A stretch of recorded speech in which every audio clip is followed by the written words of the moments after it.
Diyos Maraing Adlaw. Good day, tourists! This is Melanie from Cebu Travel and Tour, and I will be your tour guide for today's virtual tour to the World Heritage Sites in the Philippines. But before we begin the tour, please be reminded with all the safety protocol, guidelines, and precautions so that this trip will be highly safe and enjoyable. You just have to remember the word Sugbo because S stands for synchronize. Synchronize your time to my time so that no one will be left behind. Time check is already 8:05 in the morning.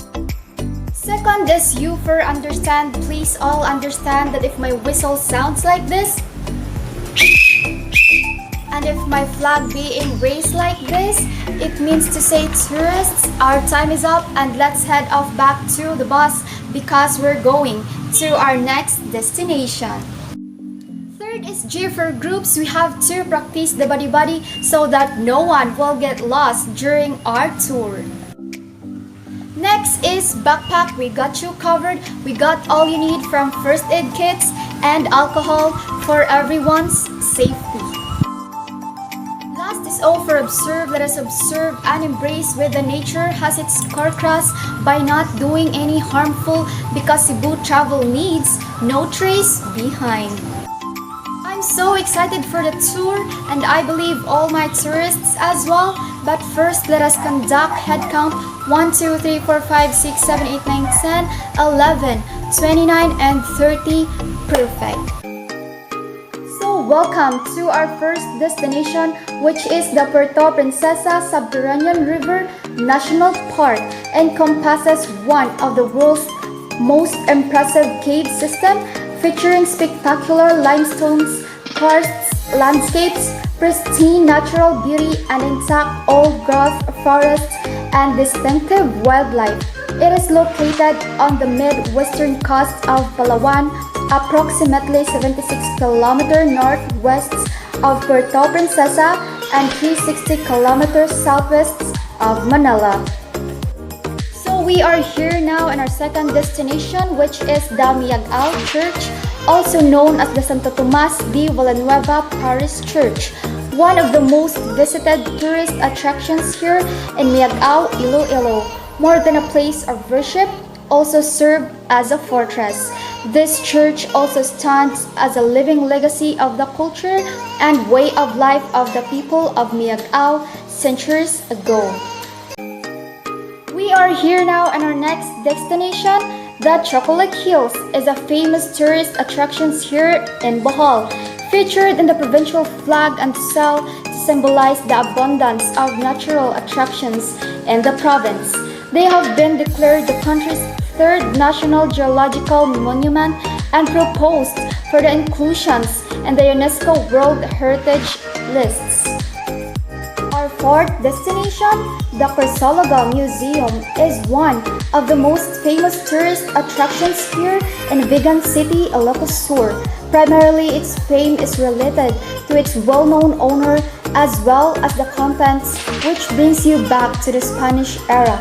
Now a century-old mansion, it is a mute witness to the success and struggle of Flora Crisologa.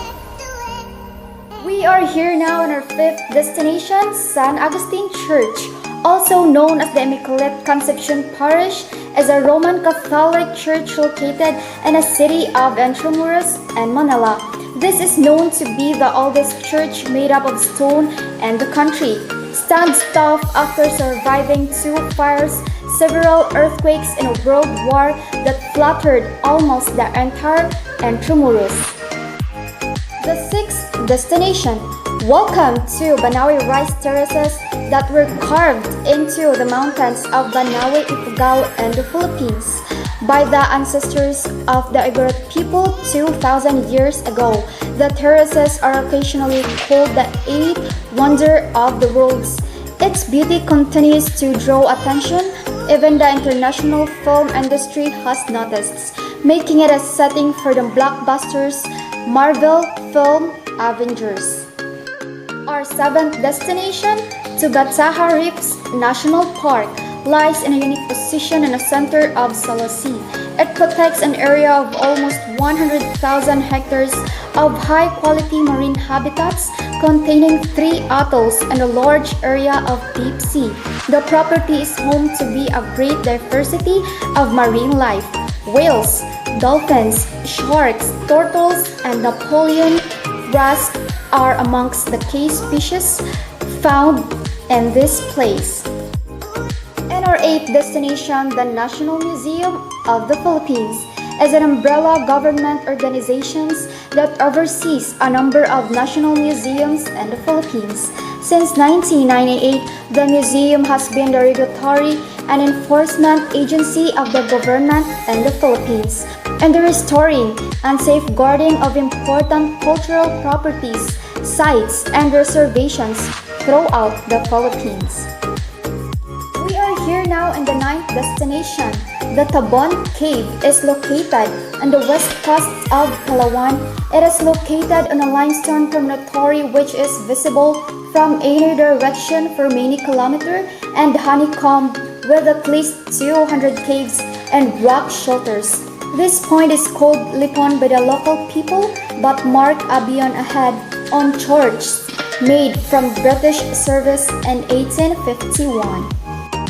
Finally, we're here in our 10th and last destination. The Baroque Churches of the Philippines is a surreal inscription consisting of 4 Roman Catholic churches constructed between the 16th and 18th centuries in the Spanish period of the Philippines. This group of churches established a style of building and design that was adapted to the physical conditions in the Philippines and had an important influence on later church architecture in the region. Tourists, it's time to head back off the bus because we're going back to our hotel. So in behalf of Cebu Travel and Tour, we're very thankful for choosing us to become a part of your unforgettable trip to the World Heritage Sites in the Philippines. I hope I have given you 7,107 reasons to smile and enjoy. Thank you. Goodbye, tourists!